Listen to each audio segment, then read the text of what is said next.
John chapter 2. On the third day, a wedding took place at Cana in Galilee. Jesus' mother was there, and Jesus and his disciples had also been invited to the wedding. When the wine was gone, Jesus' mother said to him, "They have no more wine." "Woman, why do you involve me?" Jesus replied, "My hour has not yet come." His mother said to the servants, "Do whatever he tells you." Nearby stood 6 stone water jars, the kind used by the Jews for ceremonial washing, each holding from 20 to 30 gallons.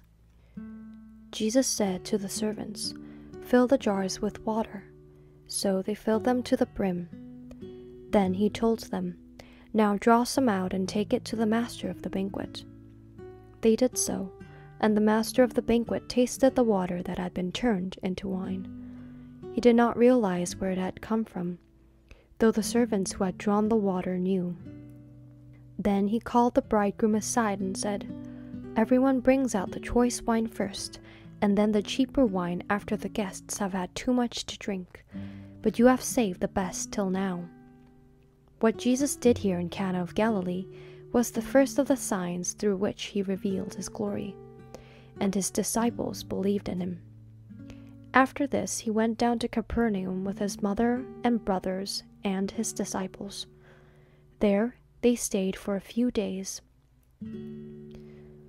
When it was almost time for the Jewish Passover, Jesus went up to Jerusalem.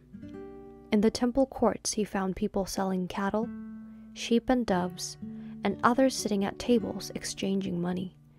So he made a whip out of cords and drove all from the temple courts, both sheep and cattle. He scattered the coins of the money changers and overturned their tables. To those who sold doves he said, "Get these out of here. Stop turning my Father's house into a market." His disciples remembered that it is written, "Zeal for your house will consume me." The Jews then responded to him, "What sign can you show us to prove your authority to do all this?" Jesus answered them, "Destroy this temple, and I will raise it again in 3 days." They replied, "It has taken 46 years to build this temple, and you are going to raise it in 3 days?" But the temple he had spoken of was his body. After he was raised from the dead, his disciples recalled what he had said. Then they believed the scripture and the words that Jesus had spoken. Now while he was in Jerusalem at the Passover festival, many people saw the signs he was performing and believed in his name. But Jesus would not entrust himself to them, for he knew all people. He did not need any testimony about mankind, for he knew what was in each person.